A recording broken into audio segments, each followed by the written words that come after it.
finally come.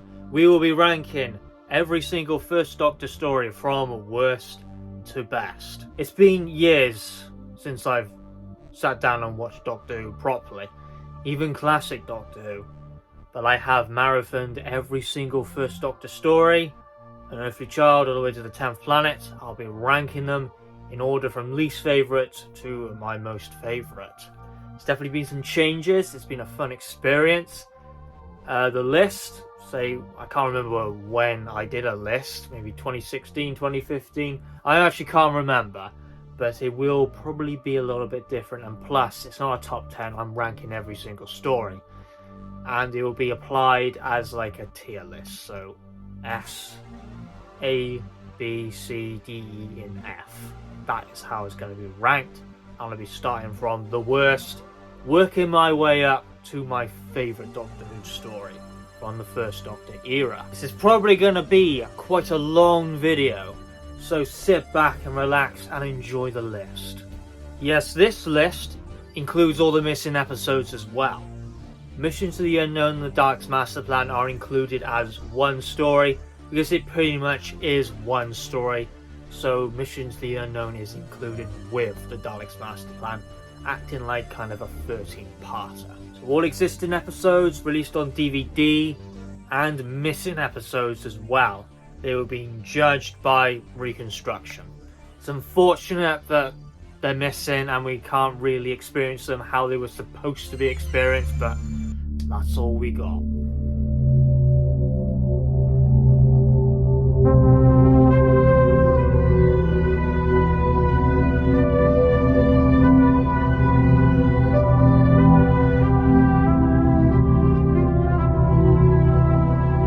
There are two First Doctor stories where I think I just don't like. Under 5 out of 10. This one is a 2 out of 10 because I think it's the only one where I struggle to get through it.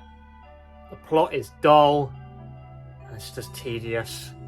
That is The Smugglers. Want to know a Doctor Who story that no one talks about? It's completely hidden in the depths. It is The Smugglers. It's the penultimate story in the First Doctor era, and it's completely overshadowed by the War Machines and the 10th planet. Painfully one-dimensional, boring, uninspiring, and it's a chore to get through. Would that be the case if it existed? I would still think I would dislike the story because it's just so uneventful. It's just uninspiring. Honestly feels like to me it doesn't warrant a 4-part story. It just feels like a short story just expanded upon and turned into a 4-part. I think it would work quite well as a short story in like a book collection. Besides the famous throwing knife scene, that's pretty much all I like about that story, is that one clip that survives in the archives. The Dr. Polly and Ben go to 17th century Cornwall. They see a church in the distance, and that's where they meet the church warden, and him spreading information is what gets him killed. That famous throwing knife scene, and it does eventually lead to the Doctor's kidnapping because he knows the secret. It kind of builds up to like a final battle at the end, but it's just so uninspiring. I'm trying to even remember what happened in it. It was a struggle to get through the reconstruction. This was quite easily my least favourite First Doctor story, and one of my least favourite stories of all time from classic Doctor Who, and no, Doctor Who in general. It's my least favourite at number 28.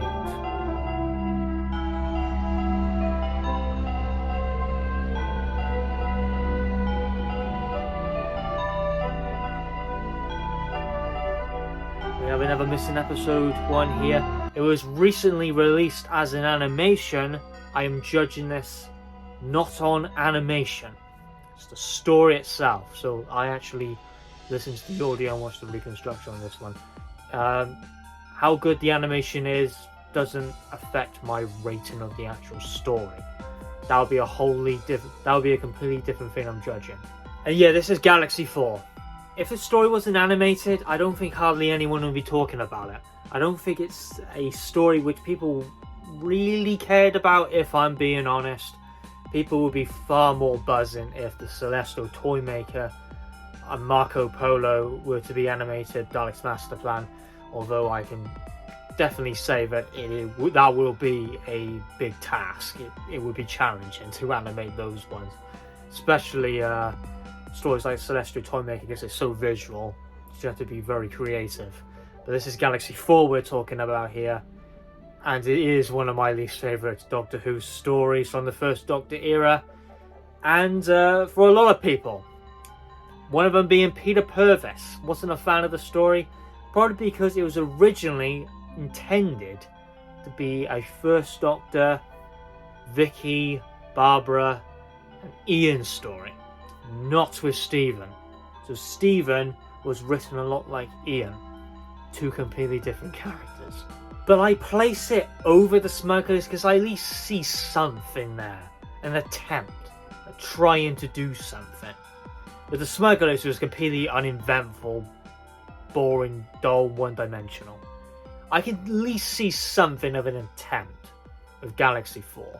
It does try to emulate what the Web Planet's trying to achieve in episode 1, to make the atmosphere very quiet, like almost too quiet, if you know what I mean. But let's be real here. The real villains, the Dravins, they're kind of garbage. There's a lot of pointing fingers and don't judge the book by its cover cliches. You have the Rills, who are ugly monstrosities. They look like Jabba the Hutt if I'm gonna give them an explanation. And the Dravins are a all-female matriarch society.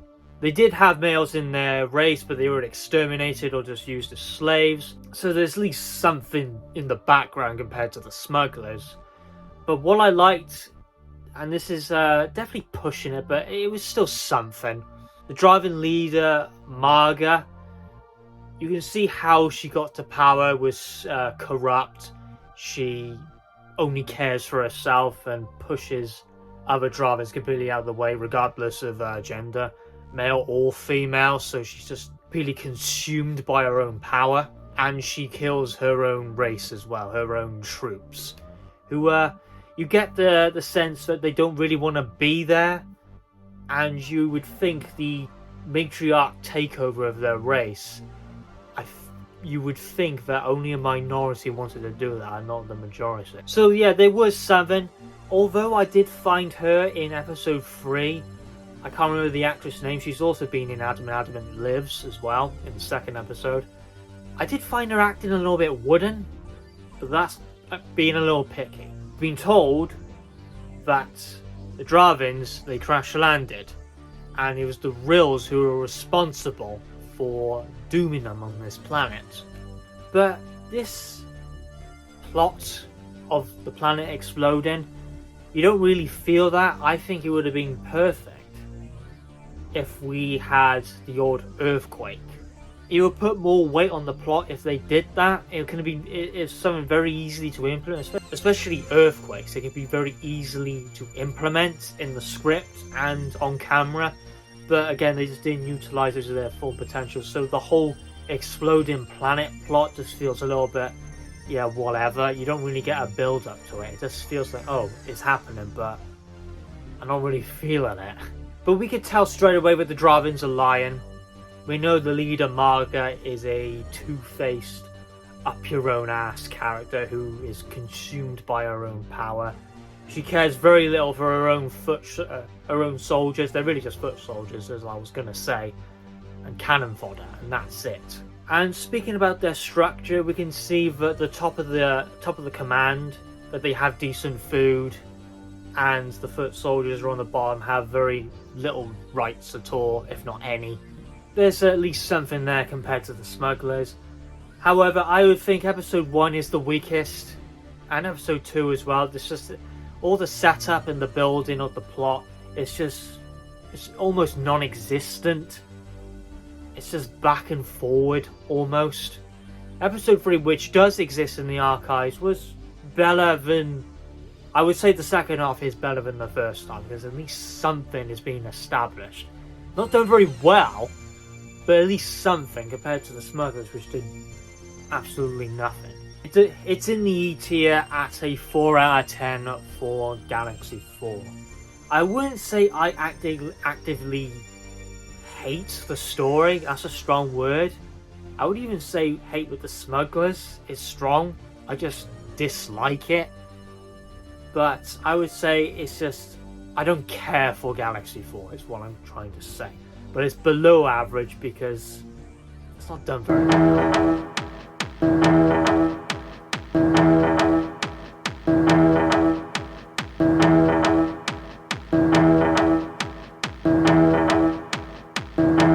Number 26. This is going to come at a surprise because years before, this was a guilty pleasure of mine. Watching it again, I'm 25 now, so the years have definitely changed my opinion of the story. I think this is, production-wise, one of the worst stories because it was too overly ambitious at the time. I can see passion. I like that. I like passion. But it was just way over their heads to achieve. It's the Keys of Marinus by Terry Nation. For quite a while I've had a soft spot for the Keys of Marinus. It was one of my ultimate guilty pleasures. I believe it was on my list for the ultimate guilty pleasures video. Again, it's been almost like 7-8 years since I did that video. I really can't remember, but it's been a while. But yeah, you can see 7 or 8 years, things can change. I think the story was way too ambitious to achieve properly. I more take the piss out of the Keys of Marinus. I do the same thing with the Dominators. We'll see what happens when I watch that story again. That was my ultimate guilty pleasure. But we're not on the second Doctor list just yet. Is it fun? Yeah, I would say it's fun. Don't take it seriously. But what it gets wrong, flipping hell, it's bad. And that is part 1. The Sea of Death. Probably the worst produced Doctor Who episode in the entire series. It's got the most camera mistakes of any Doctor Who episode ever.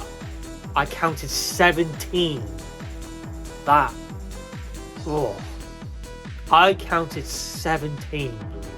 I suggest you watch it and see how many you can find. Maybe even more than me. And they come one after another in the span of a few seconds. Some of them are downright hilarious. Part 1, episode 1 is one of the most important episodes of the entire story. It's the sell-up to it. And the Doctor and the TARDIS team, that is Susan, Ian and Barbara, land on an island surrounded in acid sea. We are introduced to a villain known as the Vord. The Vord, they're done okay in the extended media of Doctor Who. I can't really think of any books that they've been in personally, more just Big Finish. But flipping hell, they're god-awful. They're terrible. They are intruding on this island to siege power over Marinus, which is called the Marinus Consciousness. To activate it and control it, you need 5 keys to operate it. Then you have complete control and will over the entire planet and its occupants. You know who the biggest dick in this story? It's Arbitan, the one who governs and takes care of the consciousness of Marinus. Firstly, he sends his own daughter to find the keys. He knows where the keys are and the dangers which are surrounding him, but he goes, yeah, I'll just send my daughter. Yeah, it doesn't matter. But then proceeds to blackmail and manipulate the TARDIS team in doing what he wants. Alright, the first part about this old fart. He knows exactly where the keys are, as I've stated, but he gives no warning or indication of what's to happen. One of the keys is in the complete cold. Where's the equipment for that expedition to get that key? One of them is in the midst of a jungle, which comes alive. No warning, nothing. Even one of the damn characters says, Arbitan would warn you about this, but flipping hell, he does not. I know it's a plot hole, but it makes the character out like a complete dick. Episode 1 is by far one of the worst Doctor Who episodes of all time. It's just so badly done. Episode 2 is of the Velvet Web, features brains in a jar. I can't for the life of me remember what these were called. They were controlling a city. They were worthless adversaries. Though this is where we were introduced by Altos and Sabitha. Sabitha being the daughter of Arbitan. But I would say they were passable characters, side characters. I did appreciate them for the most part. The Screaming Jungle, I would say, is the best out of the 6 episodes. It felt a little bit more based into Siege, the jungle coming alive. I quite liked episode 3, it was my favourite. It's still not brilliant, mind-blowing, but it was good. The Doctor was absent, so you might feel like this story is a little bit Doctor-like, which I kind of appreciate because it puts the whole story in the hands of the companions. And sometimes I do like that because it makes you think the Doctor isn't going to save them. They have to use their own ideas and their own methods of getting out of the situation. So sometimes I do like that. And episode 5 and 6, half of episode 6, turns into a murder mystery and someone's stealing the key for their own financial ends. Best not to say too much because these are like short little stories condensed into one big story. But what have I not mentioned enough? I mentioned it in episode 1, but I didn't at all in episode 2, 3, 4 or 5. Yes, the bloody Vord! Where were they? They were just camping and chilling by the consciousness of Marinus, and that's it.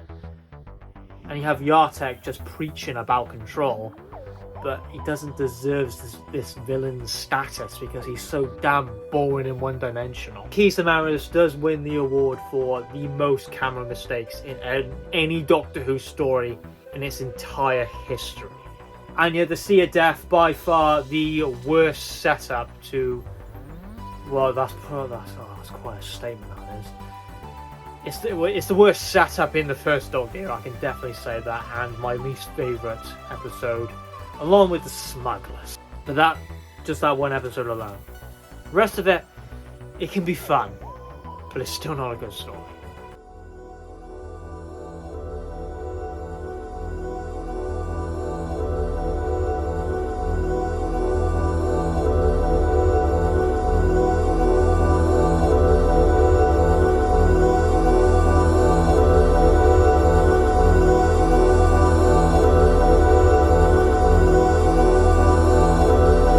Number 25.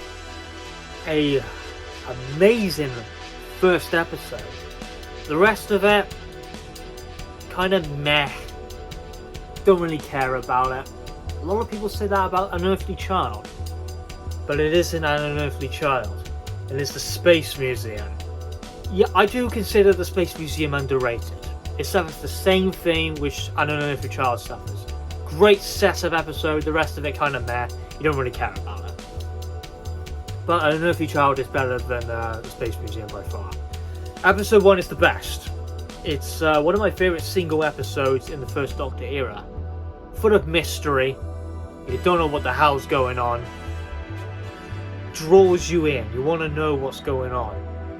But you really have no answers. So it's a really good experience when you're first watching Space Museum, and I'm kind of jealous of people who watched it on the original transmission. Some interesting things happening, like when they are in the museum, they kind of not at the same time.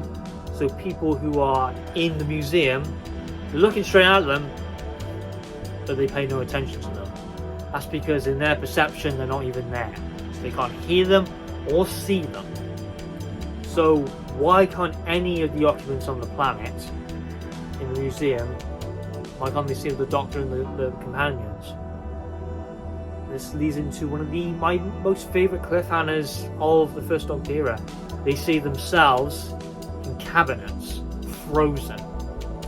Really good cliffhanger. But it's the ambiguity of episode 1 that makes it what it is. It's shrouded in this. However, when you continue through the story, you know the Morlocks, the villains, they're gonna be stinkers, and yes, they are stinkers. Yes, the rebels are the ones wearing black clothes and have funny eyebrows. They try to make them out as such a big threat and galaxy conquering. That's what the rebels do, but when you look at them you go, really?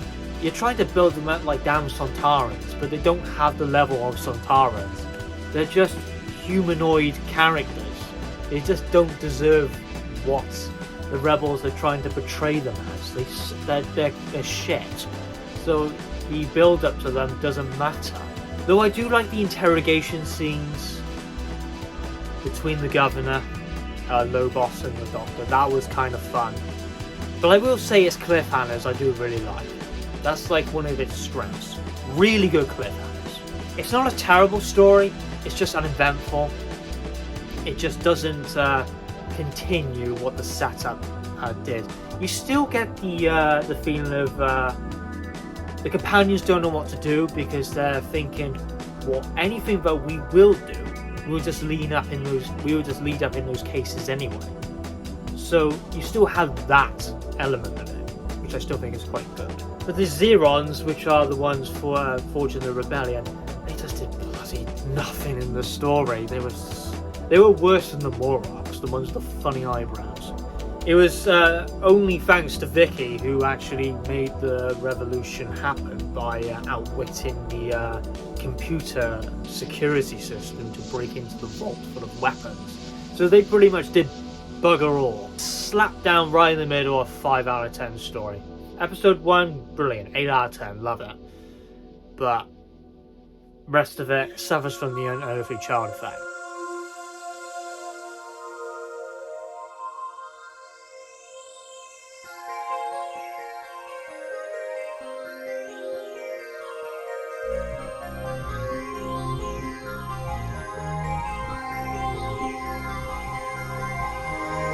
Number 24, I'm not sure on the overall consensus of how people rate the story, but it's never been a personal favourite of mine. It definitely has its moments of fun and enjoyment, but it's just never been my personal favourite. It's just something about the story which I go, yeah, it's okay, good in places. It's just personally not my favourite, and that's the Reign of Terror.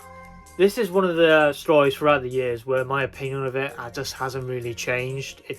I've always rated it a 6 in that kind of area, and it still remains a 6 out of 10. Nothing's really changed with this one. Maybe I appreciate it more in certain aspects. That's about it.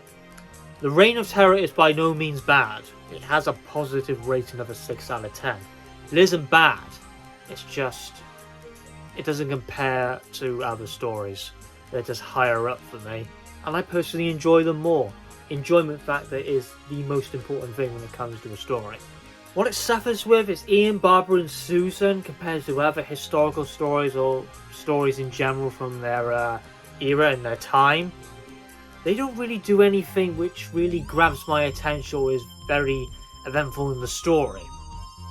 They don't particularly have strong character moments. It's just being locked up, going here. Oh, we're going back to the prison. Oh, we're going back out again. Oh, back in again. It's a little bit too much like that. So I kind of get the feeling they didn't really know what to do with them.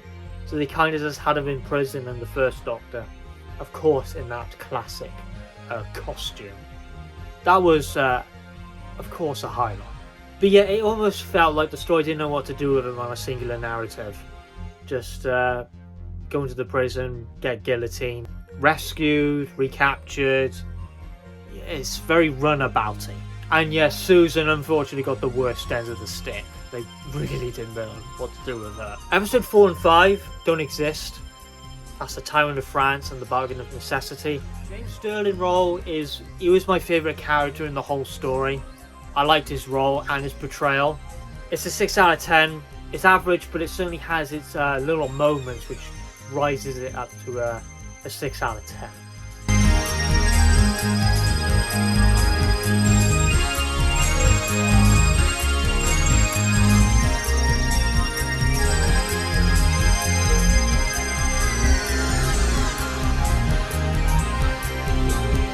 Number 23, we have the good old, controversial and polarizing Web Planet.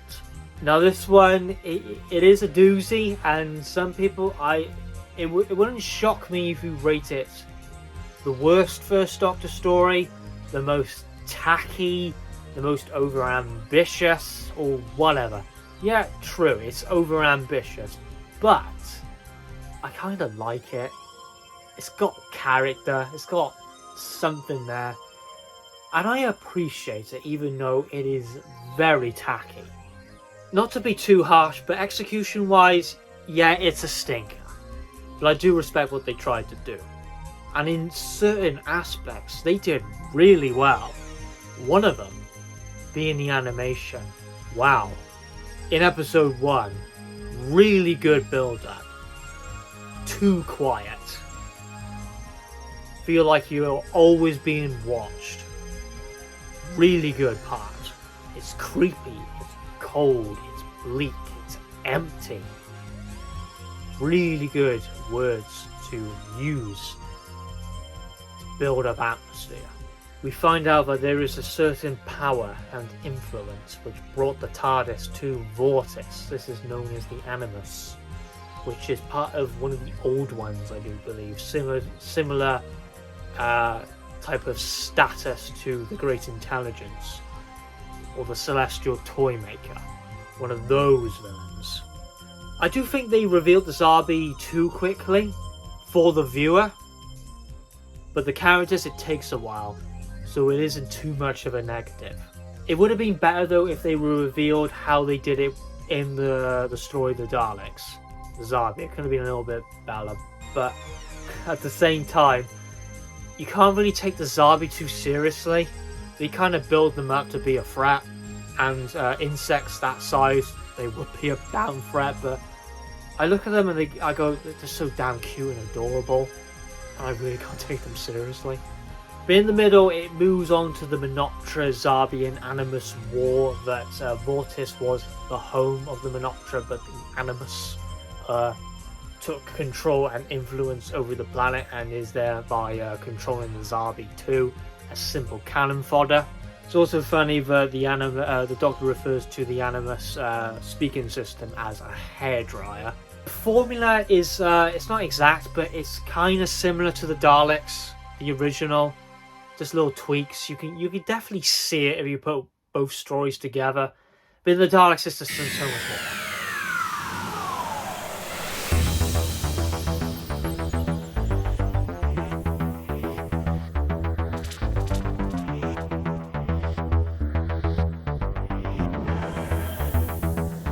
Number 22. This, I think, is going to be a little controversial. You might think this story is too low, and that's fine if you agree with that. It's an Unearthly Child, the first Doctor Who story.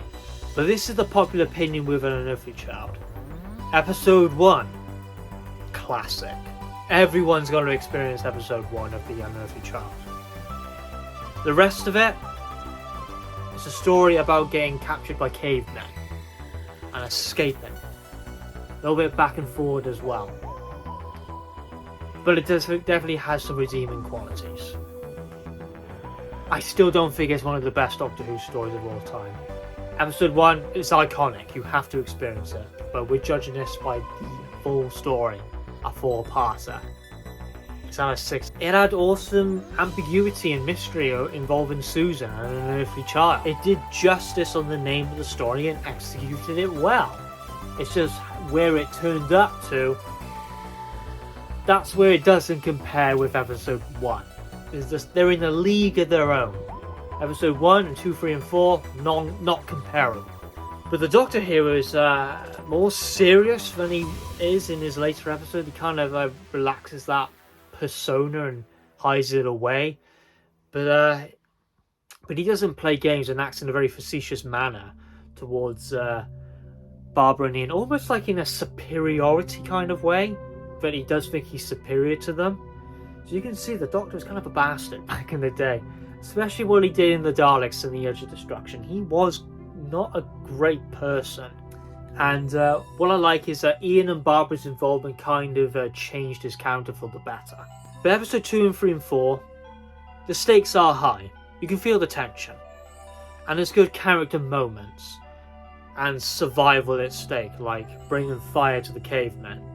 So they can protect themselves and not get... to give them what they want, to bargain. But at the end of the day, they're cavemen. They're primitive. They can't be bargained or reasoned with. You forget things the next day. So eventually that turns against them. And you can see, what I do like is sometimes Ian and Barbara and Susan were right. But then there were moments where the Doctor was right too. No one was just 100% wrong or 100% right. There was a mix of both. That makes you appreciate and view both sides of the situation and see both viewpoints of the Doctor and then the companions of who is right and who is wrong. They both have good points. Sometimes the Doctor goes a little bit to the extreme, we would say. There is the subplot with the rivalry between Zar and Cal, but it's consistently a 6 out of 10 in episode 2, 3 and 4. Still a good episode, just not one of my favourites. Definitely watch part 1.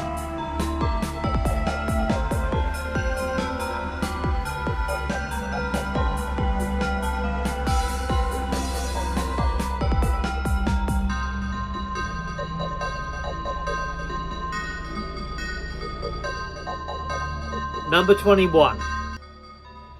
We're actually onto a Dalek story now.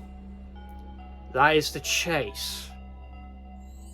Definitely the weakest 60s Dalek story. Yes, that is also including Patrick Troughton with Power and Evil. It's the reason why is because it's damn silly. It's a silly story. It's almost like using the Keys of Marinus formula. Same formula, different story. Each part is its own contained little story, but in one big plot. The plot is the Daleks' invasion of Earth was deemed unsuccessful because of the involvement of the Doctor and the companions. Therefore, the Daleks are hunting them down through space and time and to exterminate them. That's the plot through episode 1 and 6, and they end up in various locations. The Iridians plotline in episode 1 and 2 is barely passable. They were just used as just to be there, really. They didn't. That's it. That's all they were used for. They were just there. It's not anything that grabbed your attention. They fled to the underworld. They fled underground because the rising temperature of the planet made it inhospitable for them. The Iridians are basically desperate. They even bargain with the Daleks just to protect themselves. They've been battling with some monsters under the ground as well, but I really don't want to get into that. It's actually kind of boring. Again, when you look at the Daleks in it, you really can't take them seriously. One of them falls off the ship. It looks almost cartoony. But then again, that is a running gag with the Daleks. When they're up high and they fall down comedically, that is a running gag. It's happened in The Chase, it's happened in Death to the Daleks, it's happened in Remembrance of the Daleks, so I won't go too much on it. It is kind of a gag. If you're looking for a Dalek story which is solid, The Chase isn't it. It isn't it. Look at the original Dalek story. Look at Dalek Invasion of Earth. Look at the Daleks' master plan, Power of the Daleks, Evil of the Daleks, Genesis of the Daleks, Planet of the Daleks. Pretty much any Dalek story. Is it the worst classic Dalek story? I'm not going to say that at the moment, but it's one of the worst. It's just silly. Don't take it seriously. Have fun with it. Maybe you'll see it in a different light.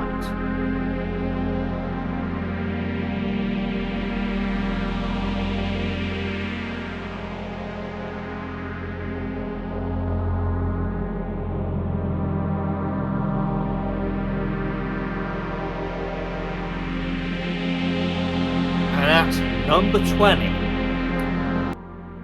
We're now getting into some C tier, pretty good stories. I like them. And at number 20 controversial because it is deemed by many to be a very bad pure historical story, and it started the chain of where Doctor Who wanted to ditch the pure historical storytelling. That is the Gunfighters. Not a popular opinion at all. I know I might be in the minority in this one. Yes, I rate it over Unearthly Child because I think it's fun. I like it personally. It's got some charm. If you disagree with me, I will not fight you about it. I will not. I know that some people kind of detest the story. Peter Purvis being again one of them. And yeah, a lot of the producers and people who worked on the show again wanted to can and throw away the pure historical storytelling. You have these vocal music segments which divide each scene of the story, and I would agree that it gets a little bit jarring. It's contrived and forced the way it's done. Some people would find it annoying and just a contrived element of the story. I counted 4 scene segments in the span of 5 minutes, so yeah, it can be a little bit draining and a little bit ear bleeding because it gets kind of annoying and a little too repetitious. I know they're trying to go for something kind of like fun and witty for the story, but again, I will not fight on you if you don't like it. It's definitely a comedy historical story, similar to like the Mythmakers or the Romans, but they're far superior to the Gunfighters, and I will say that without a second thought. The Clanton brothers, who are like these side adversaries, bring a lot of fun to the story. They are hunting down someone named Doc Holliday, and yes, the Doctor gets tied up into it because of his name, how he looks, and as well having his revolver, Doc Holliday's revolver. There's some little elements of serious storytelling, especially near the episode 2's cliffhanger, where Stephen is threatened to be, put on a noose unless the Doctor gives himself up. Again, they think he's Doc Holliday.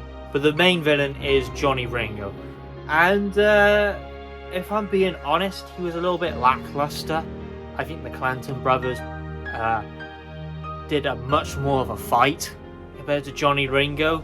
They built him up well, but the final battle and gunfight in episode 4, the OK Corral, personally, he was a little bit underwhelming. Doc Holliday completely manipulated him and just played him as a fool. This type of story has been done before, with the Doctor's being confused as someone he isn't. It's not something new or original. It's just a fun, pure historical story, which I personally find underrated. A 7 out of 10.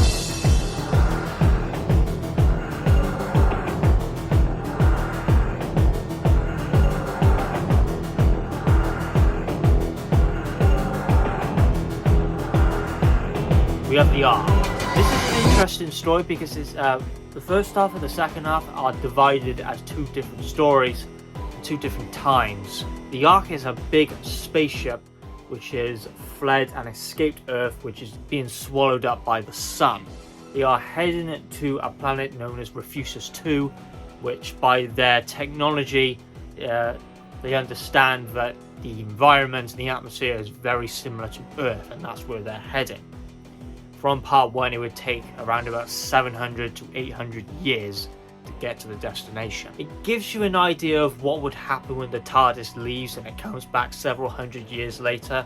But yes, the Ark holds 2 species, the humans, and the monoids, who act more as, they really are just servants, but they call them their equal.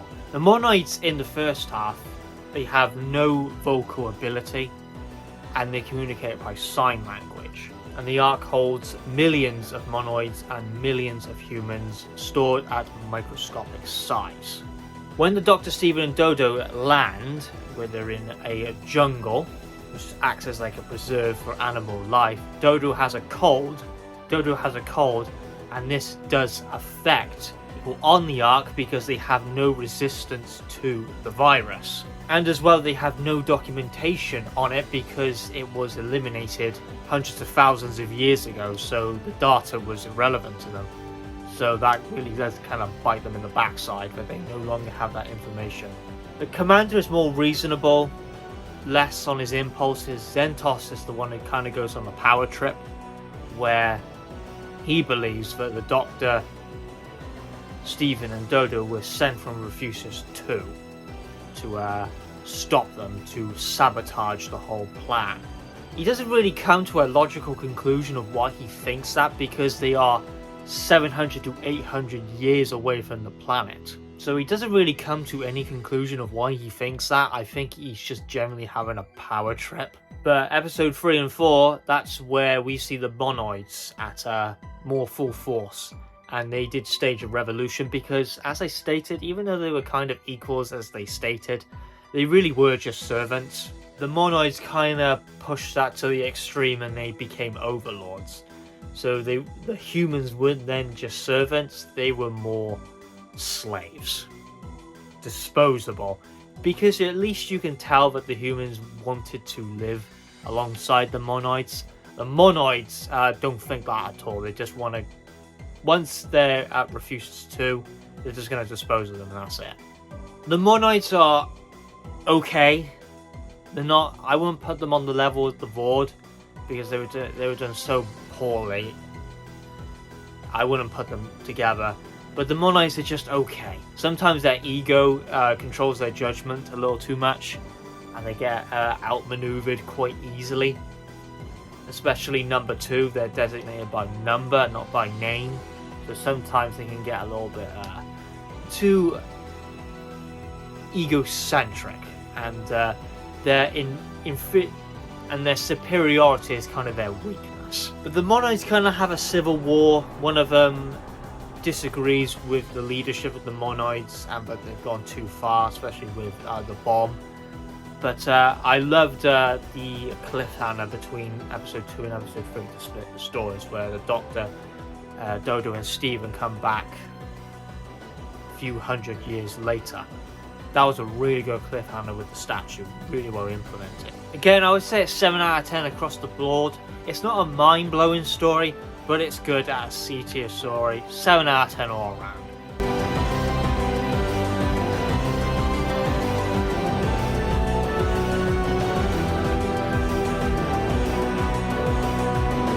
Number 18 on the list, an underrated pure historical story. Like the Romans, it goes for comedy, but it's got some dark storytelling, some gravitas to it. That is the Mythmakers. But yeah, from the get-go, you know what it's going to do. It's going to go for the same comedic aspect of the Romans. A bit like a carry-on type of style story. A lot of the characters are off that comedic side, especially Odysseus. But yeah, and even though he brings a lot of comedy to this story, he's a very dark, twisted character. And that's where I think the writings are pretty well executed, because the blend of comedic and gravitas storytelling, I think it's done rather well. Because if it's too dark, then the comedy is just useless. And if it's too comedic, then you're not going to take the dark storytelling seriously. Outside the city of Troy, we have 2 soldiers by the name of Achilles and Hector who are battling out. And that's where they see the TARDIS materialize in the middle of their battle. And they believe, well, one of them does, they believe that the Doctor is from a god. And they believe the Doctor to be Zeus. And Odysseus is the one who is in complete denial about the Doctor being Zeus. That brings some funny cliffhangers where they want the Doctor to bring a bolt of lightning down. And he can't really escape because the TARDIS is magically gone. The Doctor says he can only perform the act with the TARDIS. So it was really a method of escape. But now the TARDIS is gone and you go, well, crap. Unfortunately, when you get to episode 2, it kind of goes... The resolution to that cliffhanger is kind of like done too quickly, and it was a little bit poorly executed. That's what I don't like about episode 2. The Zeus plotline is just ended way too abruptly. The first 60 seconds of episode 2, the Doctor goes, I'm not Zeus. So it kind of just completely devalues the setup of episode 1 of what they were trying to do. I think they could have played around that aspect a little bit more. It could have been a fun little aspect of the story, but they kind of cut it away pretty abruptly for my liking. Episode 2 focuses on the city of Troy.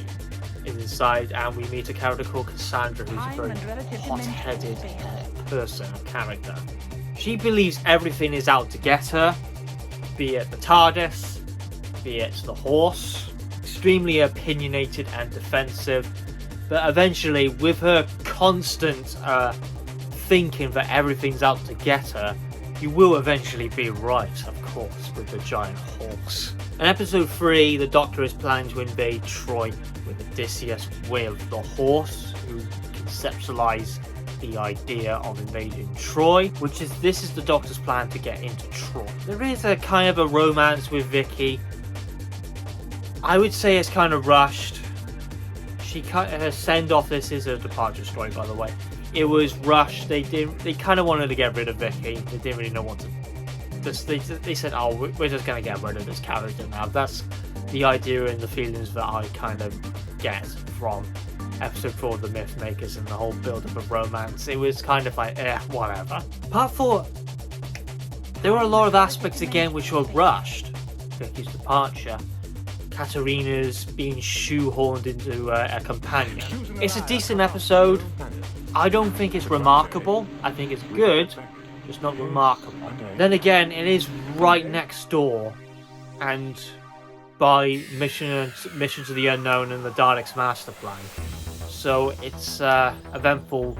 So it's not surprising that it would get overshadowed by that story, which is nicknamed the Mother of All Hartnells. It's a shame because nothing exists besides on audio. I would be very happy if it was miraculously found. It gets a 7 out of 10 for me.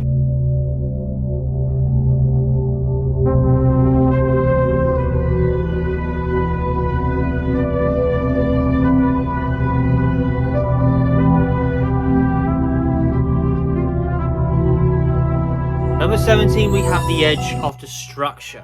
The Edge of Destruction is a strange story, strange in a good way. The TARDIS team are knocked out by a huge bang at the end and the concluding episode of the Daleks.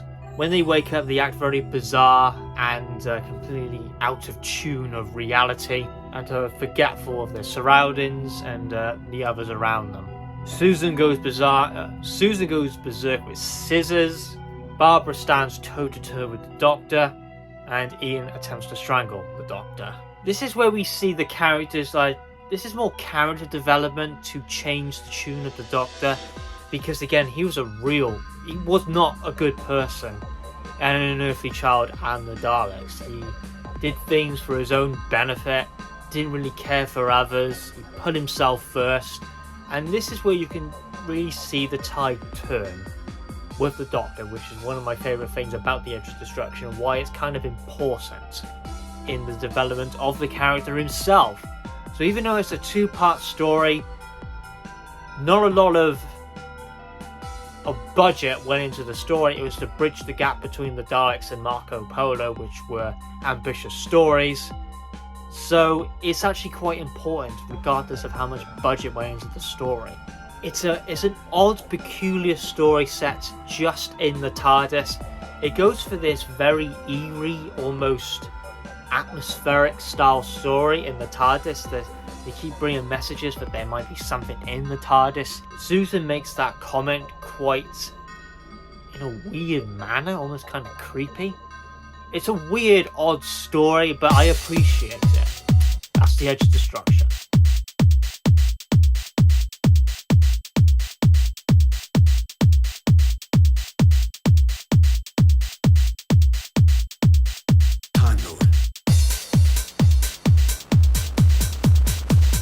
Have the Massacre, a character-driven story.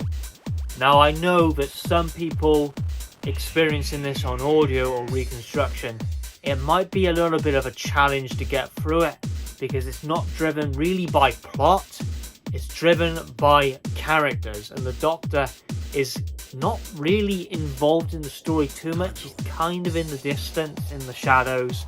Stephen is the main driving force behind the story. But again, I think it's quite important with the characterization of Stephen.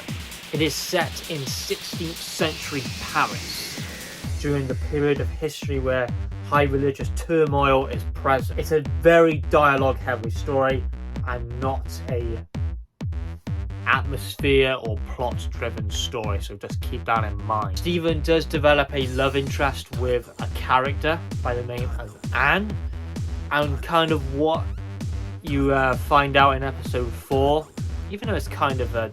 well, I won't get into that actually.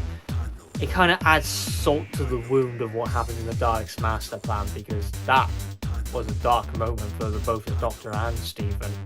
And what Stephen experiences in the Massacre, again, it just adds more fuel to the fire for him. And he almost walks out. Well, he does walk out, but he comes back because of a certain situation. He introduced a character by the name of the Abbot because we see two doctors on the cover, the CD cover of the Massacre. So it kind of goes to like the enemy of the world type of thing.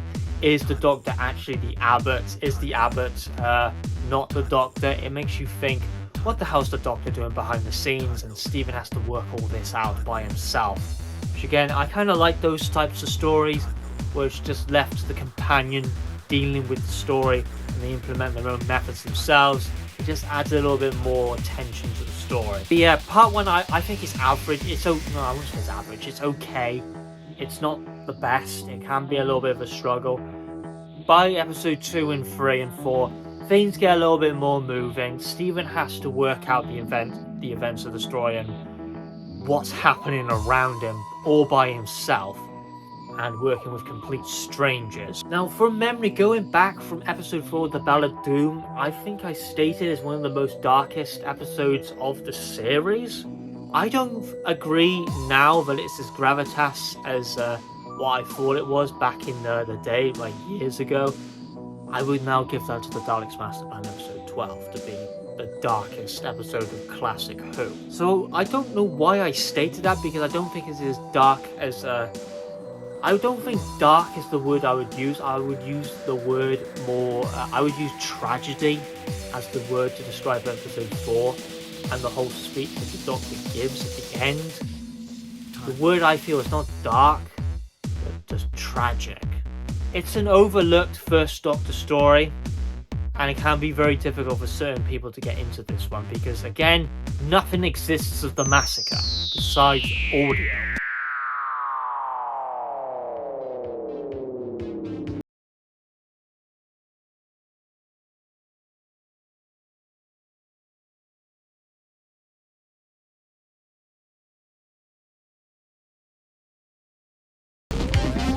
Now number 15, we have another 2-part episode.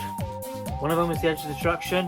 The one I prefer more is The Rescue. The Doctor, Ian and Barbara land on a planet Dido. Apparently the civilization of Dido was one which was peaceful and loving. However, we see a character by the name of Coquillian, and he's a kind of a conniving and malicious villain who manipulates and controls Vicky. Bennett and Vicky crash land on the planet Dido and have been waiting for their rescue. There is a twist of the reveal of Coquillian, of his identity, and of course I won't state it, you probably already know it because you likely watched the story, but for viewing's sake I won't mention it. You can work it out, it's kind of predictable. You can tell by the certain camera shots, you know what they're trying to convey, which I personally find good writing when you can convey that through camera shots and cinematography. I think cinematography is very well executed in The Rescue. It's a fun, quick 2-part story. If you've got a short amount of time, stick on The Rescue. It's easy. You can fly through it under an hour, no problem. Number 15, The Rescue.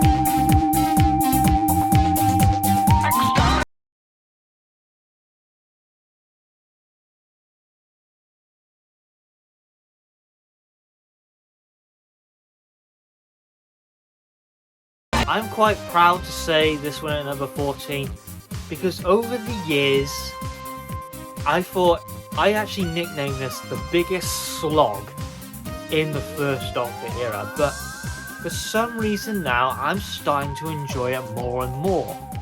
Is it flawed? Yes, it is flawed. It's got its problems. Sometimes it's got some pacing issues and it struggles. That's why I did call it a slog. But my appreciation for it has sort of gone up for it. It's the Sensorites. The beginning of the story, I would say it's solid, almost solid, eerie, creepy, atmospheric, and the reveal of the Sensorites, my god, it was done exceptionally well. The Doctor, Ian, Barbara and Susan land on this very eerie, quiet spaceship. We see two characters, they're presumed dead, in the ship, and a certain catastrophe has happened. But what the Sensorites do of being in the vacuum of space, removing the lock from the TARDIS, very slowly walking towards Ian. It's very, you can't really tell if they're being timid or being really cunning. That's what I like about them. One of the characters too, from the effects of the Sensorites, has gone completely insane, because the Sensorites have the ability of telepathy. How the Sensorites are introduced, and Nathan and Carol, two other characters from the spaceship, are completely frozen in terror. That is done so well, and I'm shocked that actually no, I kind of realised how they weren't used, because they made them more into allies, the Sensorites, and they removed their creepy factor and their monster side. The first half of the Sensorites is by far the most superior segment of the Sensorites. Goes to space horror. You don't know what the intentions are with the Sensorites and what they want to do with Susan, who is, I would say, a star character in this one. You can see her grow and more disagree with the Doctor and challenge sometimes his opinion. The second half, we more see the Sensorites civilization. The city administrator is the main villain of the story, who completely distrusts the Doctor and the companions, and there's this whole plot around about the water supply being poisoned. But I would say that's where the Sensorites does slog a little bit. Not too much as I thought back in the day. I thought it was the biggest slog of the first Doctor era, but I wouldn't go too far on that point now. I still enjoy it. One of the most underrated stories, the Sensorites, at number 14.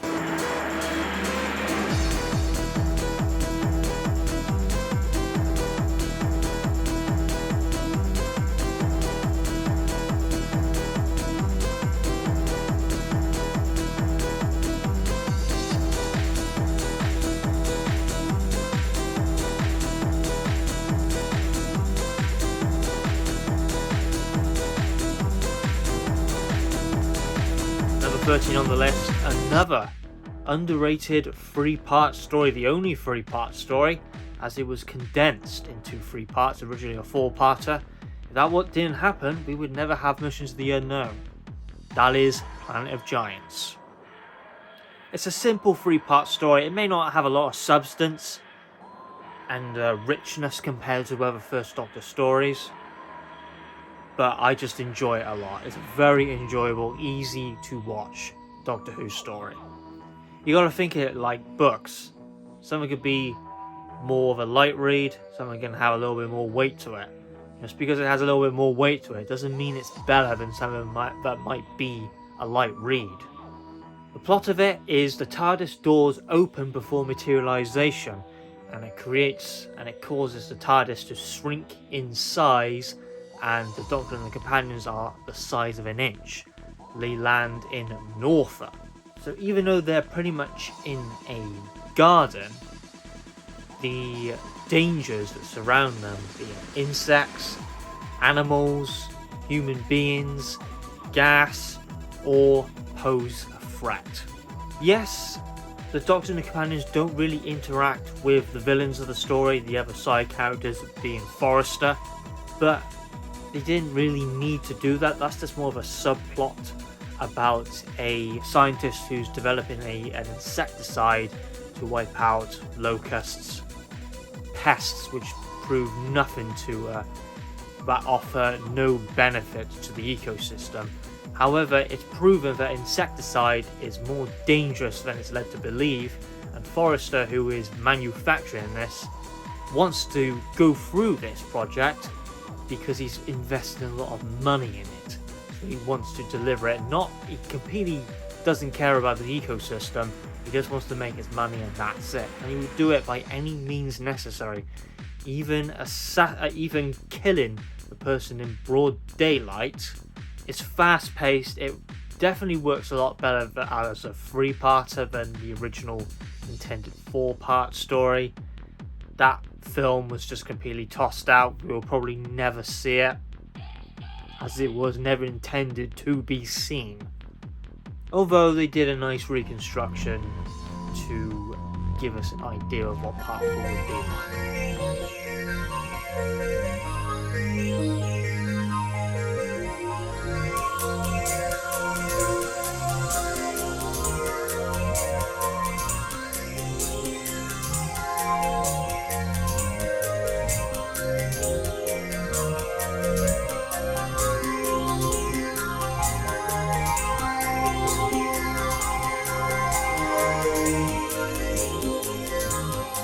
Number 12 on the list, we have a very popular First Doctor story, pure historical. A lot of people would rank this in their top 10. I personally don't. I find it just a little bit overrated. I still really enjoy it. It's a magnificent 7-part story. Everyone needs to experience it. I hope one day they animate it. I personally just feel that there are better First Doctor stories out there. Still, you got to experience it. It's Marco Polo. For most, this is the best offering from Season 1 of the First Doctor era. Extremely popular missing episode that we unfortunately, but surprisingly, have no episodes, considering the more copies exist of Marco Polo than any other missing episode that is yet to be discovered. The opening part is a solid introductory episode to the events. The TARDIS is damaged with all the power out and the water supply contaminated. The duality with the Doctor and Marco Polo is some of the best character writing in the First Doctor era. The relationship with Pincho and Susan is convincing, it's well written again, and the conniving and deceiving Tegana, who hides under the disguise of peace, but wants to put Kublai Khan on his knees, and he serves no guy. Now this is where we see the TARDIS is used as a plot device for Marco Polo to be used as a gift for Kublai Khan as an ultimatum so he can get back to his home of Venice. But this then leads into a problem. How can the Doctor possibly explain the importance of the TARDIS as he has no understanding of time travel? And that's where again it comes into this brilliant character writing and just back and forward where the Doctor calls him a primitive. Because Marco Polo and the Doctor are two stubborn individuals, just in different ways. The Doctor is more belittling. Marco Polo is just very stern that he wants to do this just to get back home to Venice. Because how the TARDIS presents itself, a flying caravan, would be a gift so magnificent, Kublai Khan couldn't refuse it, and Kublai Khan will give what Marco Polo wants, to go back to Venice. Episode 2 is probably my favourite part of Marco Polo. Tegana is extremely deceiving, and the cliffhanger, where it feels like it's all doom and gloom for Marco Polo and the Doctor and the companions just in the desert without water. That was a really good cliffhanger, and it just felt very bleak, and the music score underneath it, perfect. Throughout the story, Tegana, it's quite obvious that he's kind of betraying what he's doing, but Marco Polo's confidence in Tegana kind of blinds him with that reality. Because he thinks he's a man of honor, but he really isn't, because he's deceitful and he manipulates in the shadows. And at one point, Marco Polo is convinced by Tegana that the Doctor and the companions are actually a liability and frankly in their way. So I'd say the middle portion, like maybe episode 5 and 6, that's where it just slogs a little bit. Again, it's very difficult to pace a 7-part pure historical story. It's not easy to do, but it does get back on track on episode 7 and have a good duel with Marco Polo and Tagada. But yeah, the weakest I would say is halfway through episode 5 and parts of episode 6, where I would say it struggles a little bit. By no means bad story. It's an 8 out of 10. It's a brilliant pure historical story. At number 12.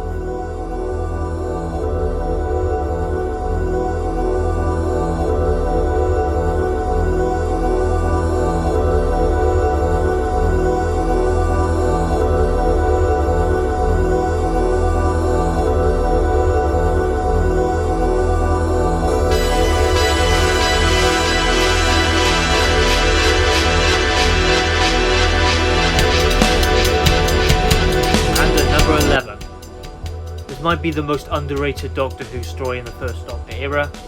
I'm also thinking of another one which we will see quite soon. But number 11 is The Savages. What a underrated, brilliant, dark, bleak story, which is just no one doesn't really talk about, and that's a shame. The Doctor says at the beginning of the story that they've arrived in an age of peace and prosperity, very much in the future. The TARDIS captures the Savage, so we're wondering what the Doctor says is actually true or not.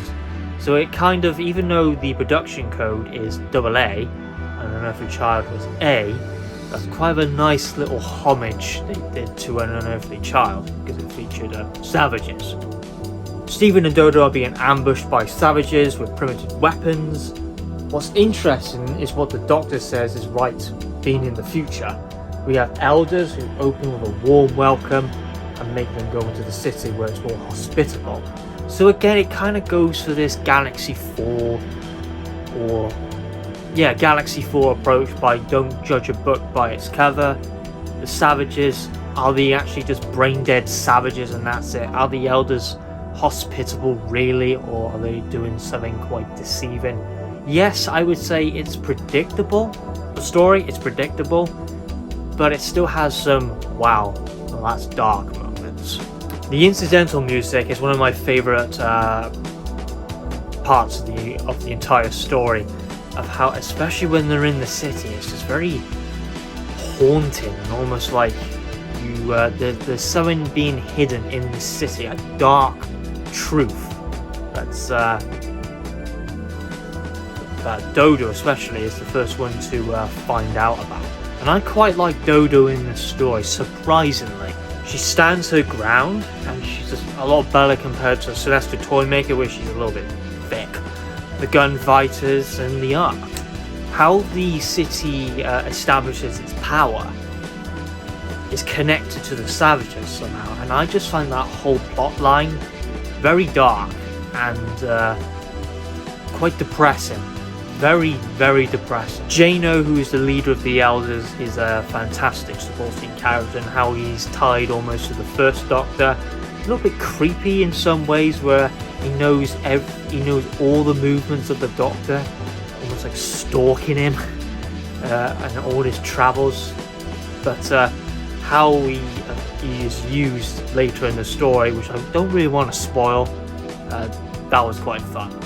Like I stated, it does follow a predictable narrative. You know what it's trying to do and where it's going to lead. I still think it's one of the most underrated, underappreciated first Doctor stories. I'm happy to say it's number 11. It's the end. But the moment has been prepared for.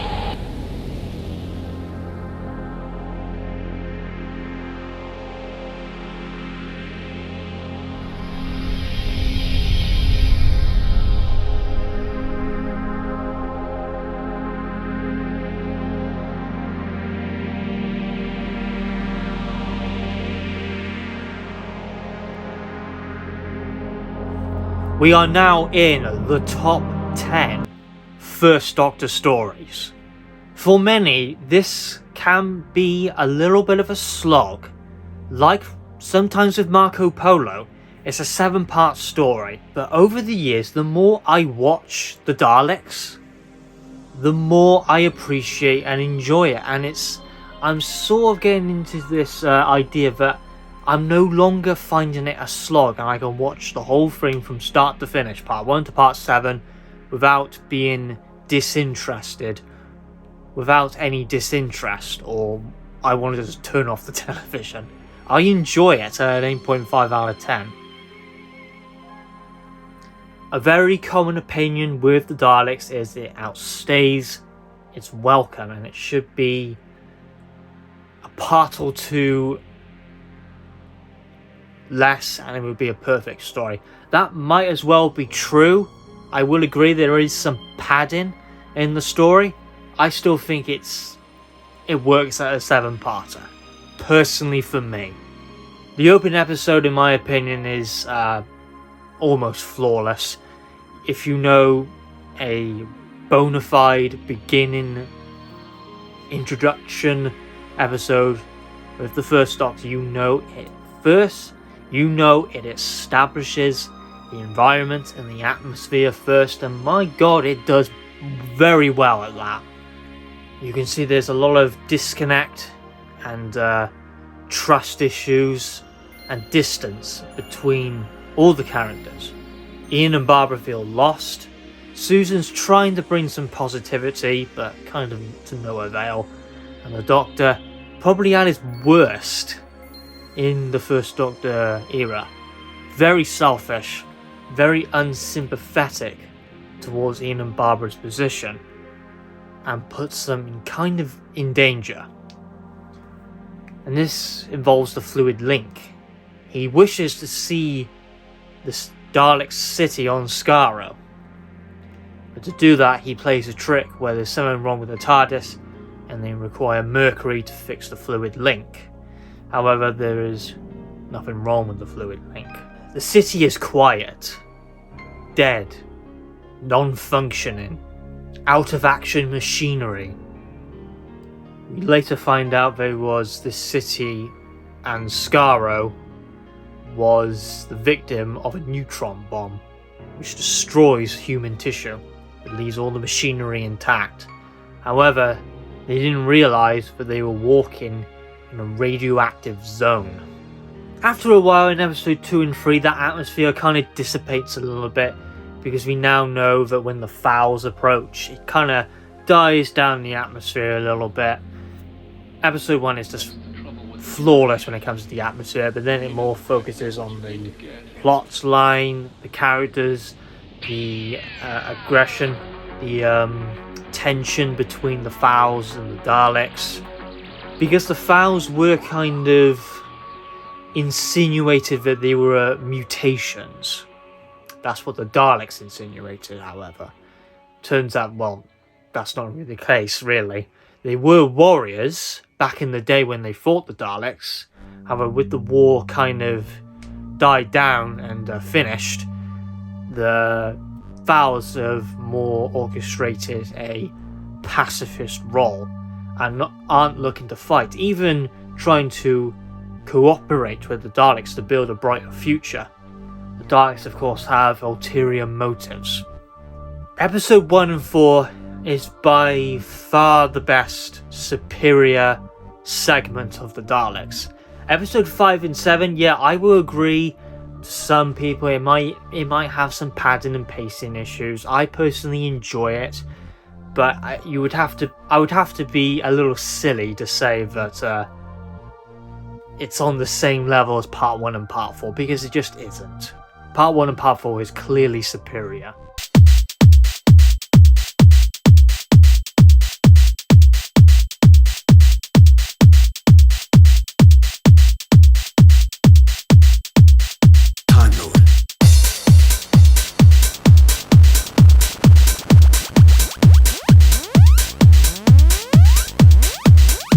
And number 9 from the list, we have the War Machines. Near the end of season 3, Innes Lloyd wasn't the biggest fan of historical storytelling, and the way the whole story was kind of constructed, the war machines acts nothing like the Daleks, the Web Planet, the Space Museum, or whatever, because a lot of those episodes relied on setting up atmosphere and the environment first. This one is kind of just straight into the story. You know what you're getting. We're going to be focusing on a evil computer system, and the Doctor straight away says that he sensed something evil about the post office tower, and there's something alien. Wotan, who is this supercomputer, is a completely independent thinking machine, and the proposed plan is to integrate every major computer system to Wotan to act as a central control system, because computer systems' ability can outperform the human brain. Your opinion is identical to the opinion of the journalists, the press, and the people interviewing about the idea of Wotan, and I go, what, you're freaking crazy, right? So your reaction is identical to them, which is a very funny part of the story, because your opinion is identical to them. Wotan has the ability to know everything, and even though it's not really explained how it knows this, it knows the word TARDIS and what it means. Considering a human created it, Professor Brett, it harbours extreme levels of power to control the will of a person and put them into a deep hypnotic trance and worship Wotan as some demigod computer overlord. Ben and Polly are introduced in the war machines. Dodo is kind of a backseat approach. She gets hypnotized first by Wotan. After she's kind of broke out of her trance, she pretty much disappears through the story, so Ben and Polly are more the forefront. Of course, Wotan concludes that mankind is unable to run the planet, and Wotan should take over. To do this, they are to build war machines and invade high-profile countries and cities, one being London, one being Washington DC, Moscow, etc, etc. Sometimes the cinematography, this is really a nitpick, the cinematography is a little bit jumpy, but that really is a nitpick. That's number 9, the War Machines.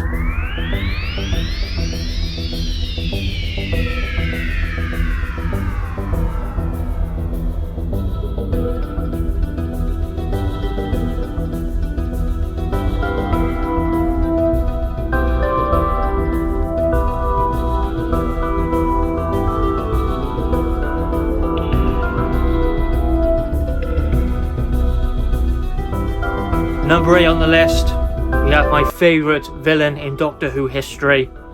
This is their first appearance and the final first Doctor story.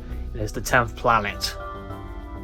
I freaking love the 10th Planet. I love 60 Cyberman stories. I love the Cybermen in general. I wish they went back to their old roots, because Doctor Who can really learn a lot from the Cybermen. And even though I love the 10th Planet, what comes later in the second Doctor era, they're far superior. It just gets so damn good for the Cybermen. But we're not talking about them just yet. We're talking about the 10th Planet. In my mind, it's a good one.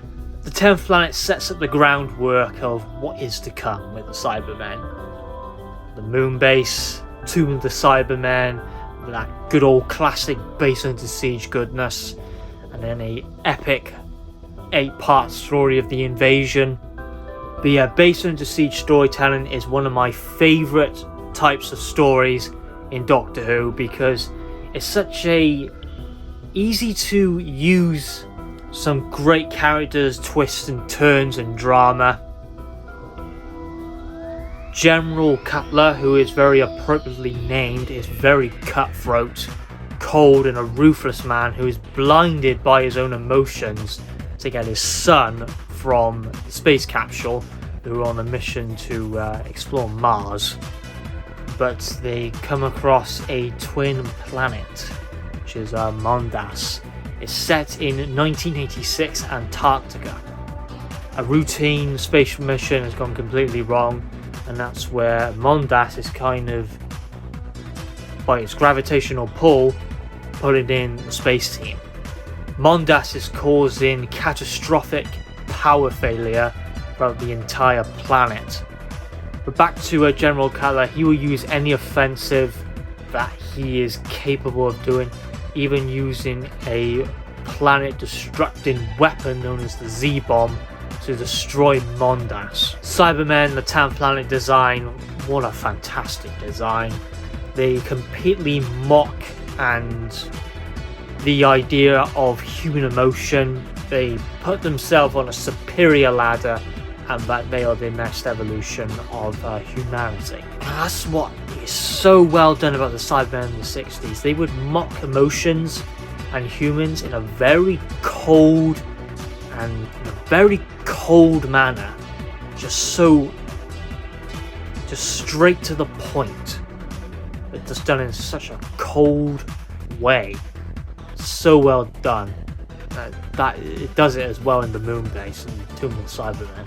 It definitely belongs in the top 10 First Doctor stories. I do think there are better Cybermen stories out there, especially in the Second Doctor era. What is to come later on for them is just a step up in my opinion.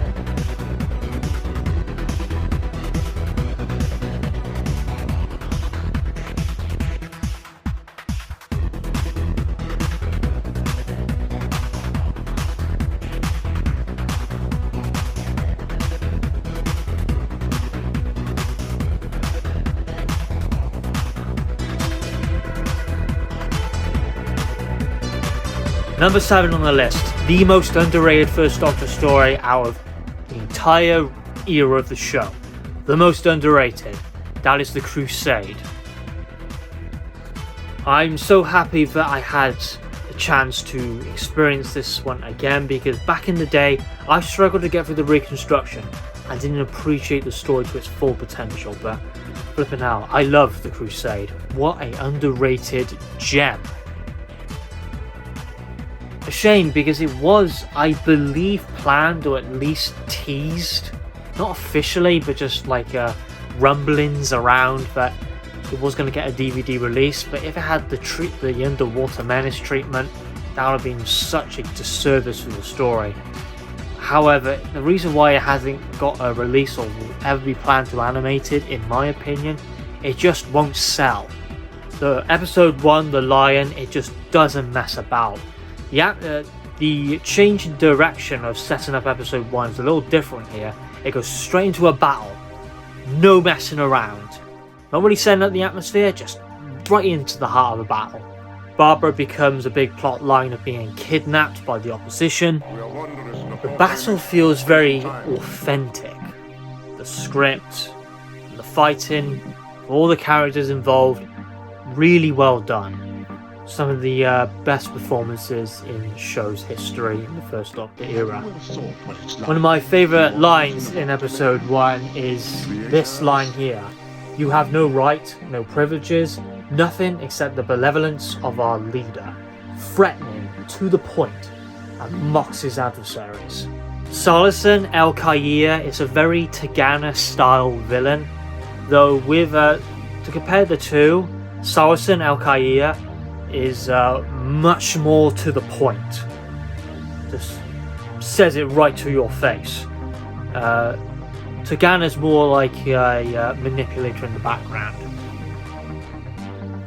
Though I think I actually prefer him to Tagana because he's just so to the point. The Doctor, Vicky and Ian try to cooperate with Sir King Richard, taking an escort to attempt to free Barbara and save her. However, this doesn't really go down very well. It's a story full of drama, very enjoyable, quite dark in some places, some of the best character performances in any story ever, a really solid historical story. One of my favourite pure historical stories, and I say that without a second thought in my mind. It may be underrated, a lot of people don't appreciate it, mainly because I think it can be quite a struggle to get through the reconstruction. I will say that 100% when it comes to pure historical stories, or stories which are too visual to conceptualize. Might come as a surprise, The Lion is one of my favourite First Doctor single episodes of all time.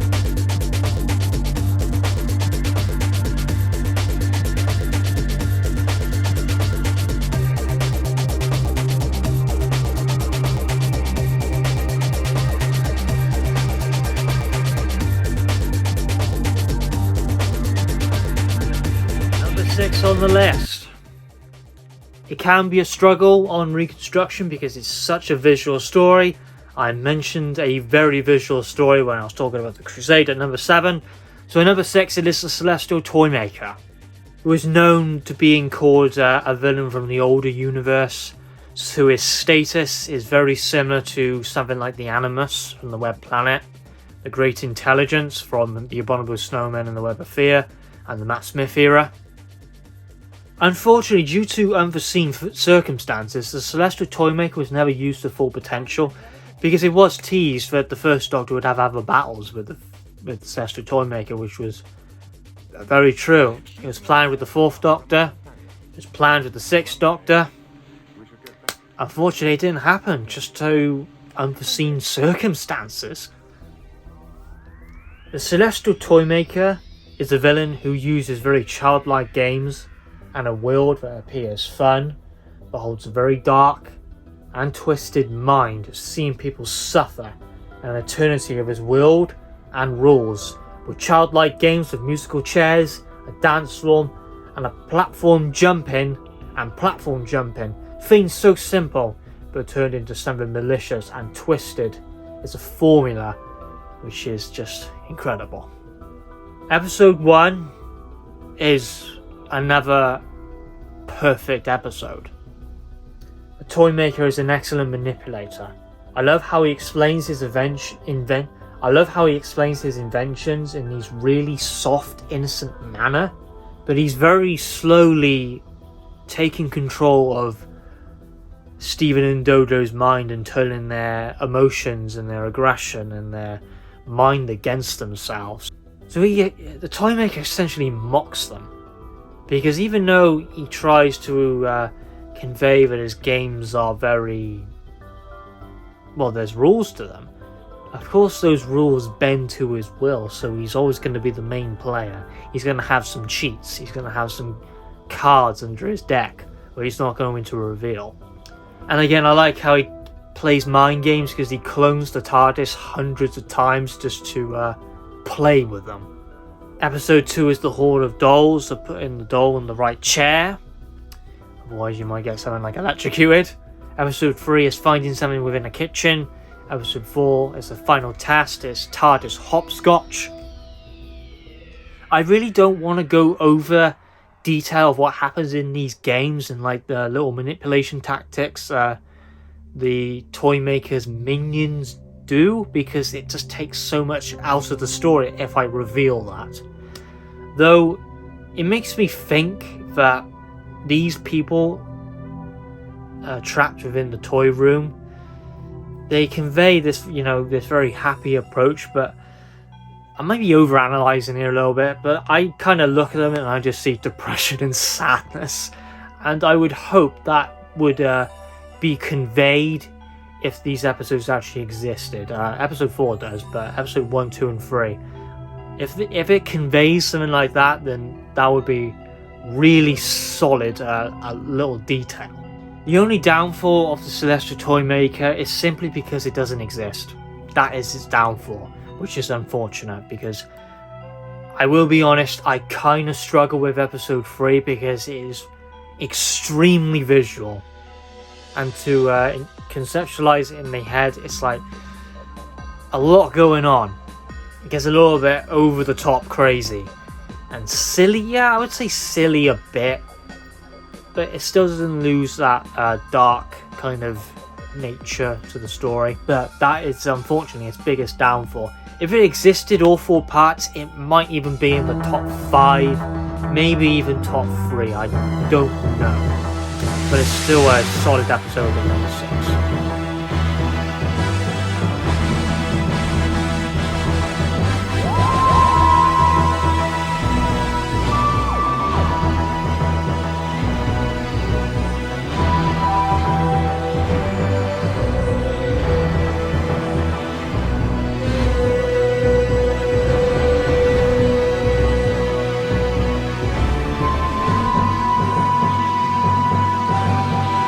We are now in the top 5, the big boys of the First Doctor era. The best of the best you're going to get from the era, in my personal opinion. So number 5 at the list is the Time Meddler. One of the most popular, well-received First Doctor stories in the era for good reason. The first pure historical, the first pseudo-historical story. A pseudo-historical story is where it is set in an historical setting but has got futuristic aspects to it. A blend of historical and sci-fi elements. Ian and Barbara are gone since the chase, and Stephen is the replacement up until the Savages, so you get quite a long-term companion near the ending of the First Doctor era. The Meddling Monk is just simply a good Time Lord character, the first Time Lord character we witness on screen. Like the Celestial Toymaker, I wish he was utilised more in the actual show, the TV series, because he brought something unique to Doctor Who, different to the Master, different to the Rani or whatever, more of a comedic side. As stated, it was kind of referenced that there would be multiple meetings with the Meddling Monk, like the Celestial Toymaker. It just, however, didn't really happen. The Meddling Monk appeared twice. One in Dalek's master plan. Meddling Monk simply meddles in time. He wishes to alter and meddle in time to change the outcome of big events within history, to ultimately change the future, whether the meddling in time is for better or worse. He goes against the code of the Time Lords. They should never interfere in the actions of others or alter timelines. The monk goes against this and enjoys rewriting history.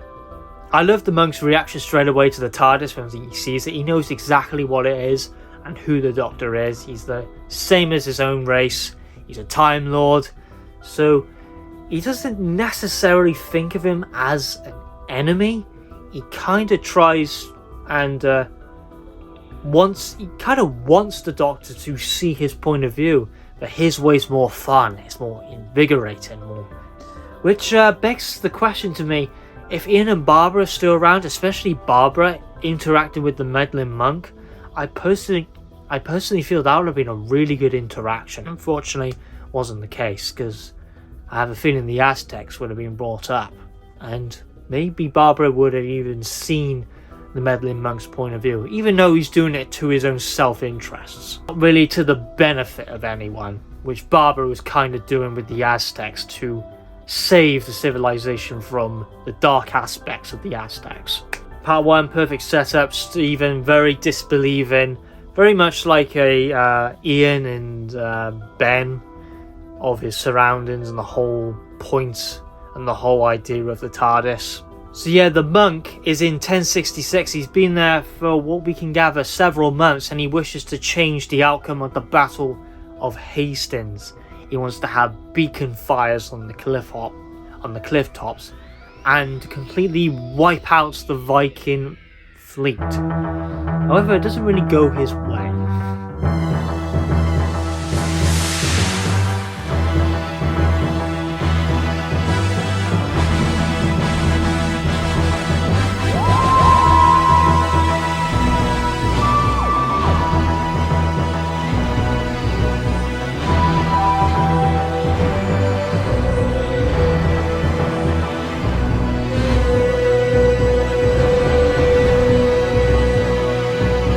Another Dalek episode for you here, the Dalek invasion of Earth. Now, my memory kind of tells me back in the day, I might have called this one overrated. Now, but I've aged, I'm 25 years old now. This is a damn good Dalek story, one of the best, in my opinion. In my opinion, it's consistently brilliant from start to finish, and a 9 out of 10 story. As I complained about the Reign of Terror not utilising the characters effectively, here the companions are used very well for their own little subplots with other characters, like Tyler and David Campbell were good. Part 1 is excellent again, very similar to the Daleks, is setting up that atmosphere. London is completely deserted. I believe it's set in 2165. The world is completely ravaged by what was some sort of virus. Episode 1, getting quiet, eerie. London's completely desolate, quiet, too quiet. Love some scenes, especially seeing a dead Roboman and with the classic sign saying no dumping bodies in the river. Without spoiling the story, because I really shouldn't, it's one you just have to experience because it's pretty much iconic. The death count is actually quite high, to the point more so where the ambush has been set out, where they plan to take on the Daleks, especially with this new bomb that would destroy the casing of the Daleks. However, it doesn't really work that way. It doesn't really work to his favour. But yeah, we find out that the Daleks are invading Earth for a particular reason. Bedfordshire has turned into a massive mining ground. So they're digging up something. What is it? The Robomen are an awesome addition. Basically used as slaves. Just disposable, expendable muscle, really. I wish we would see more of the Robomen, but I think during the third Doctor run, the Ogrons kind of just took over them, really, so they were never used ever again. I guess it just makes them more iconic just to see them in the Dalek invasion of Earth, and that's it. Yes, it's an outdated, not a good depiction of the 22nd century of London Earth, but my, it's a brilliant Dalek story. It's better than the original Dalek story, in my opinion, because pacing wise, I love it from start to finish, but it's more consistent, the rating out of 9 out of 10 throughout.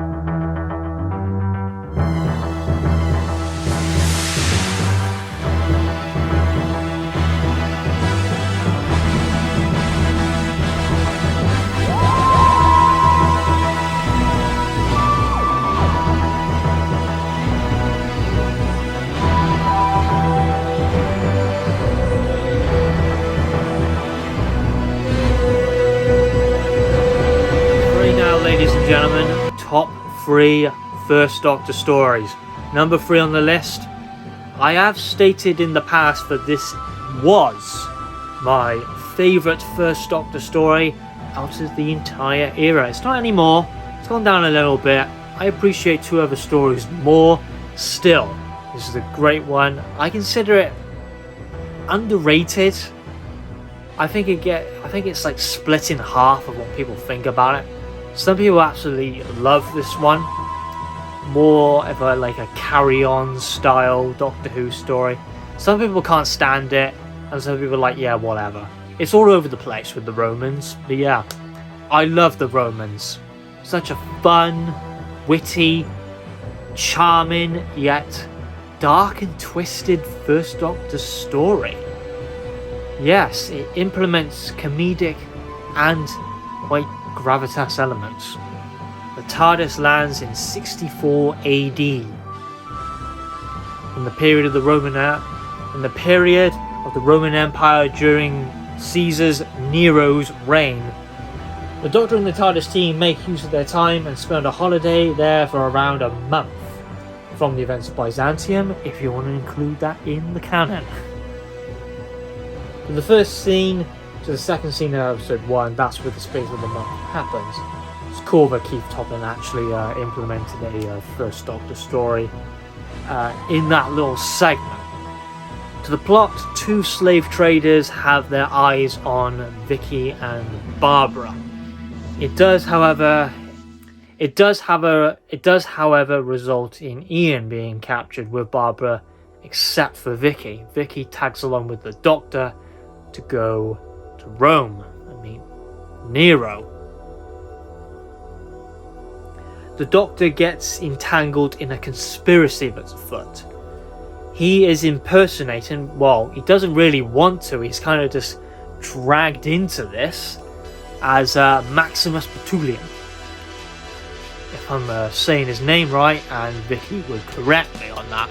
But yeah, he's impersonating the character Maximus Petulian.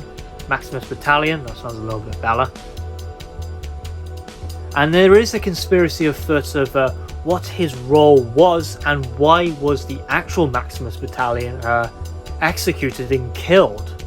So that's a little bit of a fun little conspiracy that you're having in your head of what's happening around the whole plot line. Now, it's very difficult if you want to have a comedic story with dark elements. It's a difficult thing to achieve because you've got to balance it out well. As I stated with the Mythmakers, if you go too comedic, the dark aspects become nullified. They're basically a little bit useless, and you don't take it seriously. But if it's too dark, then why are you putting comedic elements in it?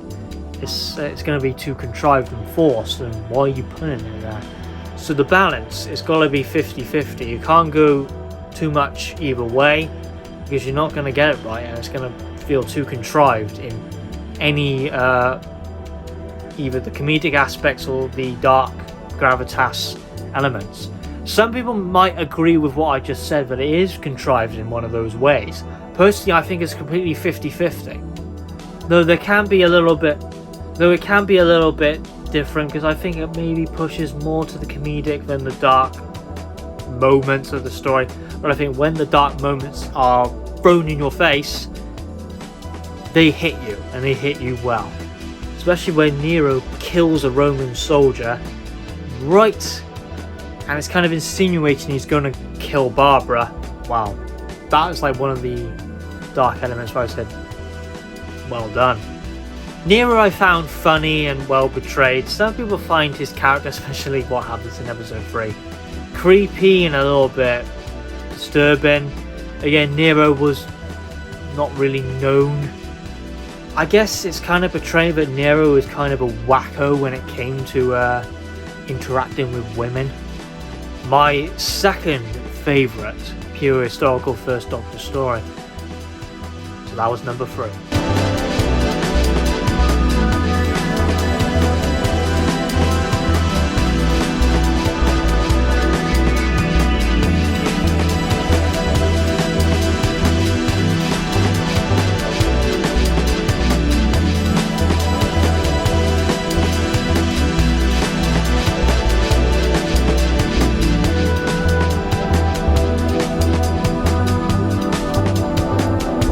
So now we're on the final two, number 2 and number 1. We got 2 stories left. If you've been paying attention, you know what stories are left in this ranking. So I will not do any suspense or build up. I'm going to get straight to it. Number 2 on the list, it is nicknamed the Mother of All Hartnells, the Titan 12-parter. I'm also including Mission to the Unknown in this as well as a 13-part story. It is Mission to the Unknown and the Daleks Master Plan at number 2. This story is so iconic, so important, such a statement in the First Doctor era. It really deserves its own review.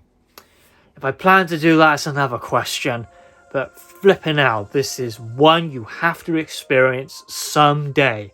It's unfortunate only 3 episodes of this Titan Mother of All Hartnell story exists. It's a shame. Even though it's number 2 on this list, it has my favourite single episode in the entire First Doctor run. Well, actually 2 of them I would rank over every episode in what's number 1 on this list if you've been paying attention. Yes, it is common when something is more big and takes a lot of time to get through, like the Daleks Master Plan, like Stephen King's It or The Stand, we tend to praise it a lot more than what it should deserve. Because we've took a lot of time to get through it, of course. But the Daleks Master Plan, it really is that good. The hype is true. It deserves its statement and its title of the Mother of All Hartnells, even though it's number 2 on the list. That's true, it still deserves the title. People mainly call it the Mother of All Hartnells because of its length. It's a big one. 12-parter. Mission to the Unknown is the prequel setup and mini episode to prepare you for the main story that's set between the Galaxy 4 and the Mythmakers. The reason why it was made, as I stated, was because Planet of the Giants was sliced by an episode. That didn't happen. We would never have got this little mini episode. It's set on the planet Campbell with the Space Security Service agents who have been investigating the activities of the Daleks. They come to the theory the Daleks are using the planet as a base, as Varga plants have been located on the planet who have an association with the Daleks by their origin from the planet Skaro.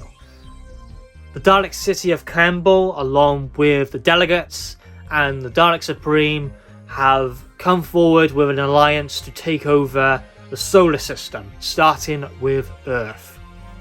If you want to see the best representation of Missions to the Unknown, watch the YouTube channel of a university fan-made project.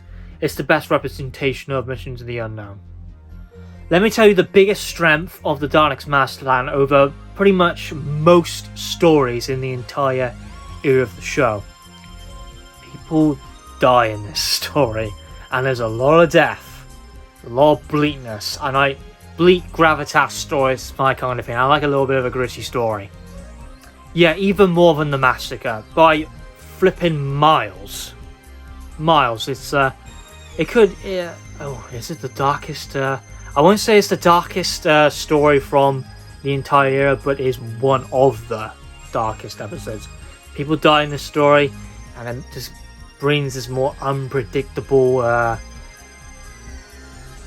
feeling where you don't know who's going to die. I know some people already know, but there are some shocking deaths in this story. Like episode 4, like episode 12. The way Mavic Chen is introduced in episode 1 is perfect. People in the Space Security Service see him as a hero, as he has the title of Guardian of the Solar System, holding a position of power and status, and shows he wants to deliver peace and prosperity. Which again is kind of a trope when it comes to these villains. But Kevin Stoney, what an actor. Can't say anything. One of my favourites.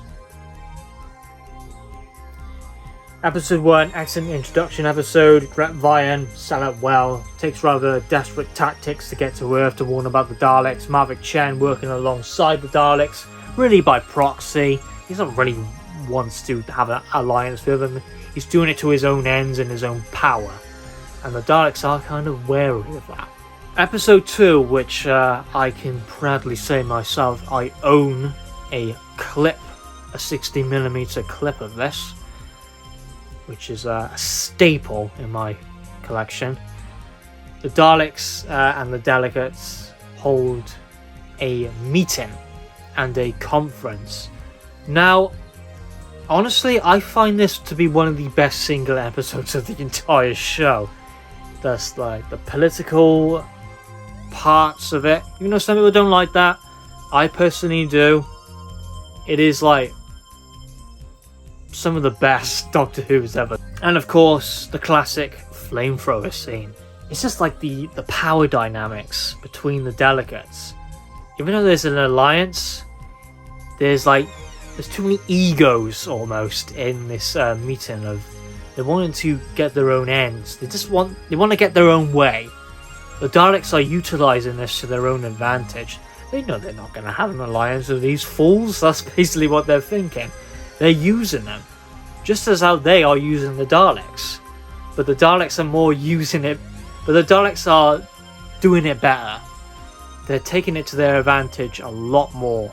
So they're more being They're being a little bit more strategic about it. So they're being a little bit more. So they're utilising their tactics a lot better. The Devil's Planet episode 3 more acts like filler. Calms down a little bit what happens in episode 2. But flipping out does it build up in episode 4 of the Traitors. Yes, it does build it up. You know what I'm referring to. You all know it. It exists as a clip because Blue Peter used it. And you go, damn. They really send her off that quickly. Yep, they did. They did that. So when you have a friend or someone who goes, yeah, Doctor Who's just for kids. It's just for babies. What, you've seen the Daleks' master plan? Seen the freaking ending? Vivek Chen, how he's portrayed throughout each episode, he kind of gets a little bit mad, a little bit insane with power. Especially, I believe it's episode 5 where he goes for this whole speech of how he's just gonna, well, trick the Daleks. He gets a little bit too big for his boots, and the Daleks are actually a little bit wary of him, so they're being on their toes. Episode 1 to 6, my goodness, what an experience. Episode 7, however, The Feast of Stephen, it has nothing to do with the Daleks' master plan. It's a Christmas episode, but it's included in the rating. It has to be because it's part of the Daleks' master plan. As much as I don't want it to be, it is. It sucks. It's terrible. You can skip it. There's no context of the Daleks' master plan in it. You can really just skip it. It doesn't matter. It's silly, it's witty. Don't take it too seriously. It's a Christmas episode. It's a poor one. Just skip it. Though the second half, besides episode 11 and 12, you can see this is where episode 1 and 6 are. Without counting episode 7, this is where episode 8 to 10 is. It's here. So it goes like this: episode 1 and 6, 8 to 10, 11 to 12. So he brings it back, but 7, 8 and 9, that's where it fumbles a little bit. Episode 11 is really just the build up to episode 12, the destruction of time. Wow. Dark storytelling. What happens at the end? Yeah, they defeat the Daleks, but it doesn't feel like a victory. Stephen and the Doctor don't feel like they've won. It's tragic. It's definitely tragic, and the music score to build up with the destruction of time, so the Time Destructor. Wow, that's good. And that's the whole plan of the delegates and the Daleks. They have been collecting Terranium to use for the Time Destructor to conquer the universe. We do see the effects of a Time Destructor being used in Campbell, and how it affects plant life, the ecosystem, and human beings, and the Doctor too. The music in episode 12, it feels like a grand finale. Really like the creepy, eerie build-up of the Time Destructor being used. A magnificent, brilliant First Doctor Dalek story. The best Dalek story from the First Doctor era. Is it better than Evil and Power? You'll find out at a later date.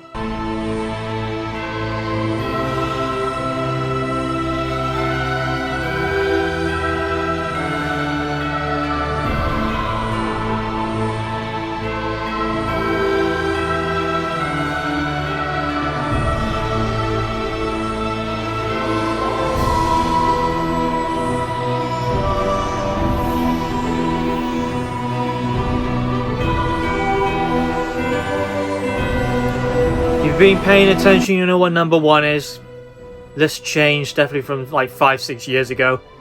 Oddly enough, found it overrated back in the day. There's an overrated. I think this story encapsulates the perfect First Doctor story and what the William Hartnell era is all about. It is pretty much flawless. In my opinion, that belongs to a story written by John Lucarotti, The Aztecs. Found it overrated 5-6 years ago, but my god, has my appreciation gone up for The Aztecs exponentially. Everything from set design, characters, plot, villain, sub-villains, dark storytelling, witty comedic aspects, everything balanced out to a T, cliffhangers, everything. It perfectly encapsulates what a First Doctor story should be all about. They're known for their pure historical stories. This is it, right at its highest limit. Perfect character setups, the introduction to the story, straight into it, very similar to how the Crusade works a little bit. If I were to really nitpick, some scenes are a little dodgy when it comes to camera works. Again, they can't really faff around when it comes to camera, to film, because film print was like gold back in the day. The Toxel, the villain of the story, the one who worships the god of rain to do blood sacrifices, a butcher. Awesome First Doctor villain.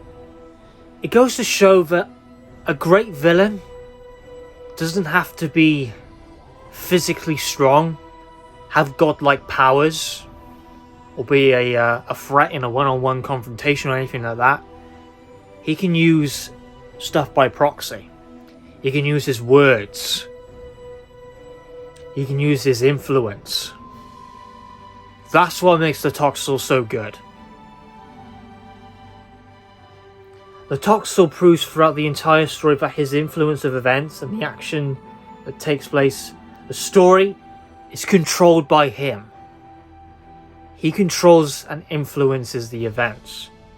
And this battle, this one-on-one, almost mental warfare between Barbara and the Toxel, it's good that we see Barbara shine in this way. When Barbara leaves the Aztec tomb, she's wearing a bracelet, which symbolizes Yetaxa, who is an Aztec god.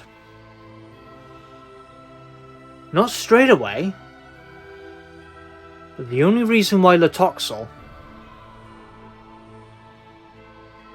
dismisses that Barbara isn't Yetaxa, because he goes against the Aztec core, the Aztec code of blood sacrifices. Barbara wishes to change the course of Aztec history.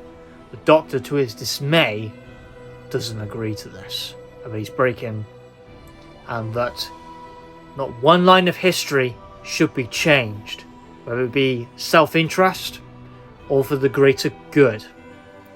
Barbara's doing this for both those reasons, for her own self-interest and for the greater good of destroying the evil that was in the Aztec society. Now, how that changes the course of history, that we don't know. The Spanish were the ones to wipe out the Aztecs. What every character does is brilliant. Doctor has a little bit of a love relationship, brings some little funny comedy to the story. Ian trains to be a warrior, again some comedic aspects. Susan goes against Aztec law, goes to learn the Aztec law, gets tied even more into it, which becomes terrible for her. And Barbara, she's the head runner of the story, leading the role of Yetaxa. I generally believe the Aztecs is a perfect story. A 10 out of 10 across the board, perfect. Because I'm thinking about it more and I'm just appreciating it even more. And yes, I do put it over the Daleks' master plan. If the Daleks' master plan, and it's more to judge because it's a 12-parter, could it be over the Aztecs? That's really tough. That's a tough battle. If it didn't flop, it would be in 7, 8, or 9, and 10. I really don't know, to be honest, but as of now, the Aztecs is the best First Doctor story throughout the entire era. And that's it. We are done with the list. That was the ranking of every First Doctor story from worst to best. Smugglers is my least favourite First Doctor story. The Aztecs is my favourite First Doctor story. My favourite episode, singular episode from the First Doctor era, is either episode 2 or episode 12 of the Daleks Master Plan. Personally, I rate that over the Aztecs. So again, a battle between those two stories would be bloody difficult if 7, 8, 9 and 10 were on par with the rest of the Daleks Master Plan. The William Hartnell era, First Doctor era, gets an 8 out of 10 overall. Thanks for watching. I hope you enjoyed the video. See you in the next one, and of course, have a good one.